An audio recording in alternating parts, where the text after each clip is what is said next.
Nous sommes à Saint-Victor-sur-Loire, dans sa base nautique, précisément à 2 pas de Saint-Étienne, un écrin idéal pour de nombreuses activités de pleine nature. Bienvenue dans cette émission de Loire Magazine qui pour la 2e année devient Loire Story.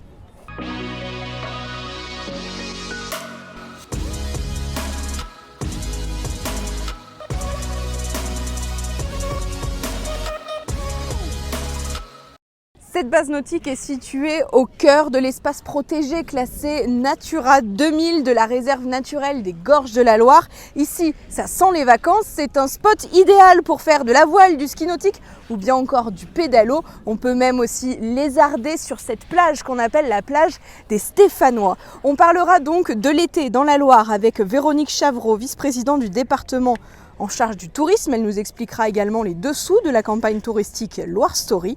On s'intéresse dans cette édition aux courses hippiques. La France compte plus de 200 hippodromes. 2 se trouvent dans la Loire, à Feurs et à Saint-Galmier. On vous dévoile les coulisses de ces atouts du département. Enfin, Loire Story vous emmène en balade dans les ruelles de Sauvin, village de caractère des Monts du Forêt. Sauvin, c'est également le berceau ancestral de la fourme de Montbrison. C'est la 2e année que le département et son agence de développement touristique lancent la campagne Loire Story pour la saison estivale. Véronique Chavreau, bonjour. Bonjour. Vous êtes la vice-présidente en charge de l'attractivité et du tourisme. Alors comment est-ce qu'on peut expliquer ce concept Loire Story ? Loire Story, comme son nom l'indique, en anglais peut-être. L'histoire de la Loire. C'est l'histoire de la Loire, exactement. Et puis c'est aussi un petit clin d'œil à Love Story, parce que l'histoire de la Loire fonctionne bien avec une histoire d'amour. Et ça va bien ensemble justement, la Loire c'est une love story ? Oui, je pense, parce que c'est un coup de foudre quand on arrive dans la Loire, quand on ne connaît pas. Et ce coup de foudre, après, on a envie de le concrétiser, donc on revient.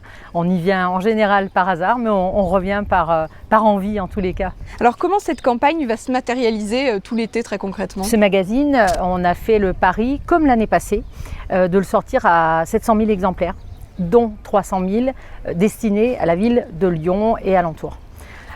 Pourquoi ? Parce qu'on a vu que l'année passée, ça avait très très bien fonctionné. On sortait du Covid, les gens avaient envie de plein air, de pleine nature, tout ce que la Loire peut offrir aujourd'hui.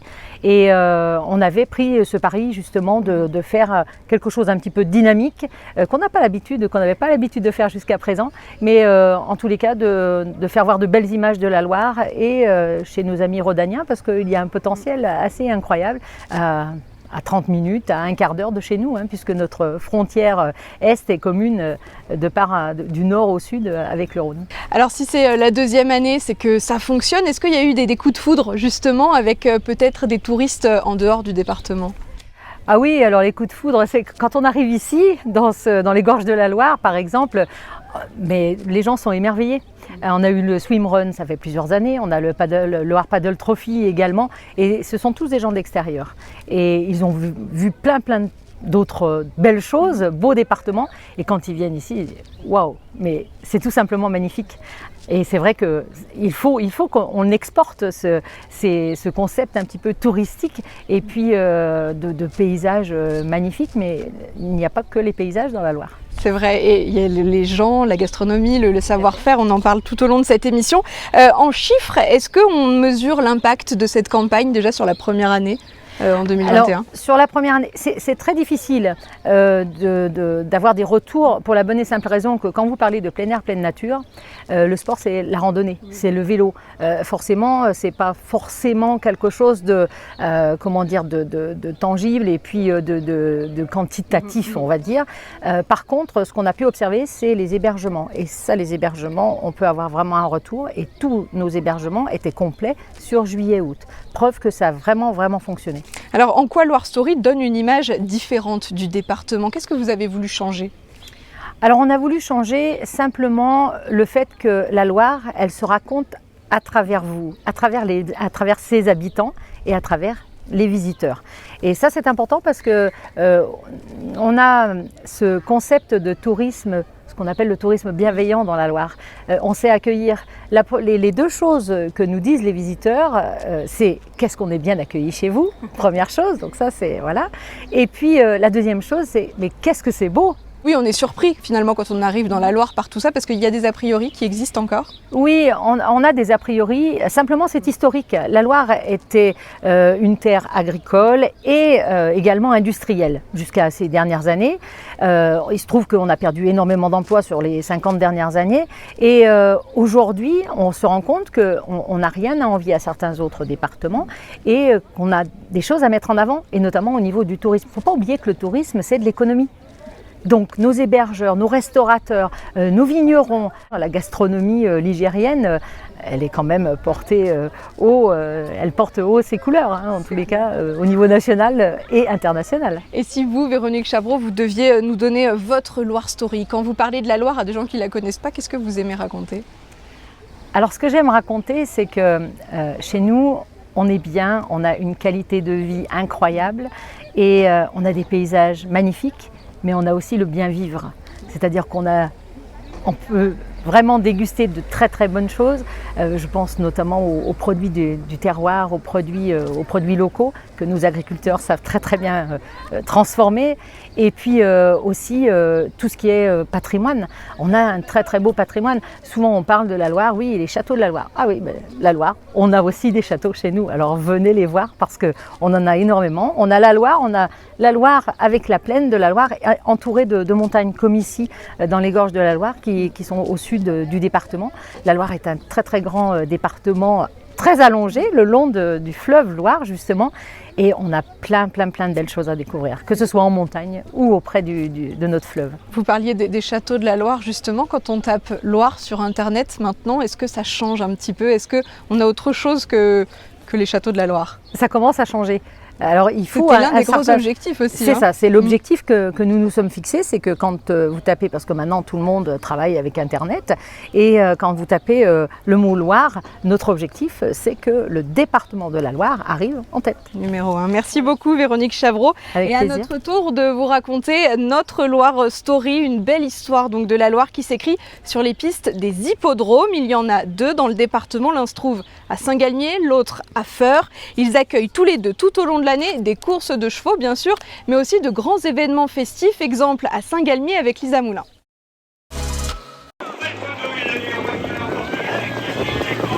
Elle s'appelle Philibronne, elle porte le numéro 1 et vient de remporter cette course de trot. Bienvenue à l'hippodrome Joseph Desjoyaux de Saint-Galmier. C'est un hippodrome qui est relativement actif puisque nous avons 13 journées de course par an. Nous sommes un hippodrome plutôt typé hiver puisque nous avons la majeure partie de notre activité en janvier, février, mars, avril et novembre. Pourquoi l'hiver? Parce que nous avons l'éclairage. Nous sommes un des seuls dans la région à avoir l'éclairage. Ce dimanche après-midi-là, pas besoin d'éclairage pour le public venu en nombre. Vous trouvez de tout sur un hippodrome. Des gens de tous les milieux, des riches, des pauvres, des gens d'autres pays. Et c'est un lieu de rencontre extraordinaire parce que le jeu et le spectacle du cheval arrivent à mettre en commun, si vous voulez, tous ces gens-là. Le 8 disqualifié. Le 8, Sébastien Migaud disqualifié. Le 8, Sébastien Migaud. Depuis plus de 125 ans, l'hippodrome de Saint-Galmier accueille public, professionnels et chevaux. Avec une modeste piste en herbe, des fils de fer barrelés autour. C'est ce qu'on appelait autrefois des courses de pays et ensuite l'hippodrome s'est progressivement modernisé. François Xavier, comme l'ensemble des membres de son bureau, est bénévole ici. Mordu d'hippisme depuis de très nombreuses années, il explique avec fierté que nous sommes la 2e région de France où l'on trouve de l'élevage équestre. La plaine du Forêt est une zone d'élevage important, d'où d'ailleurs la création des hippodromes de Feurs et Saint-Galmier autour de cette zone d'élevage. Il y a eu l'élevage d'abord et les hippodromes après, si vous voulez. Et donc c'est important effectivement par rapport à cette zone de la plaine du Forêt, et ça a un impact économique très important d'avoir un hippodrome à proximité. Ce dimanche après-midi, 4 millions d'euros seront joués sur l'ensemble des 7 courses proposées. Une moyenne pour une réunion de ce type. C'est un des rares spectacles où on peut repartir plus riche qu'en arrivant, hein, si vous avez un peu de chance au jeu. Alors bonne chance à tous, avec modération bien sûr.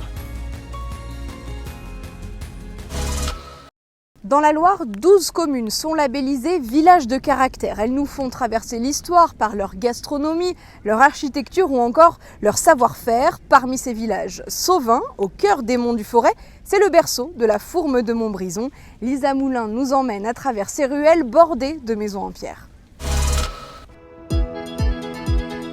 Sauvin, village de caractère perché en haut des monts du Forêt. Ce qui marque lorsqu'on arrive dans ce petit village, c'est son architecture.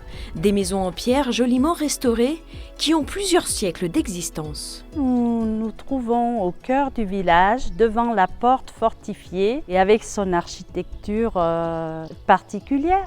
En se baladant au milieu de ces petites ruelles, difficile de louper ce qui fait la spécificité de Sauvin, la fourme de Montbrison. Historiquement, la fourme était fabriquée dans les jasseries, sur les Hauts-de-Chaume des communes environnantes. Et donc les principaux outils de fabrication étaient situés sur la commune Sauvin, Chalmazel, Saint-Bonnet-le-Couroux.